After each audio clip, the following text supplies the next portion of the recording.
რუსთავის მალე ახალი რეკრეაციული სივრცე შეემატება გარემოს დაცვის სამინისტროსა და რუსთავის მერიის ერთობლივი პროექტის მიხედვით იწყება რუსთავის ჭალის ტყის აღდგენა.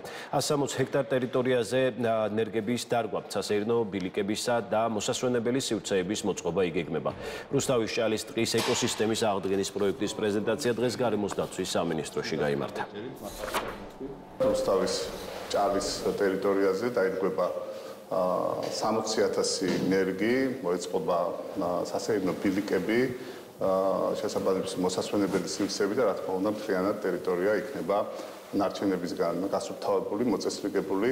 ეს დადებით გავლენას იქონიებს რუსთავის ჰაერის ხარისხზე, რაც მოგეხსენებათ, რომ ჩვენთვის არის პრიორიტეტული. ჩვენ გუნდს გვაქვს შესაძლებლობა ყველამ ერთად მივიღოთ მონაწილეობა, აღვადგინოთ უნიკალური ჭალის ტყე, რომელიც გააჯანსაღებს და გააუმჯობესებს ქალაქის ეკოლოგიურ მდგომარეობას. ეს არის უპრეცედენტო, ძალიან მასშტაბური პროექტი, ამას რუსთაველები ძალიან დიდი ხანია ველოდებით და მიხარია, რომ დღეს უკვე ხელშესახები გახდა ცვლილებები. გარემოს დაცვის სამინისტროს და რუსთავის მერიის ერთობლივი ძალისხმევით აღდგება და განახლდება 160 ჰექტარი რუსთავის ტყის ჭალების ტერიტორია. ეს არის უპრეცედენტო ნაბიჯი.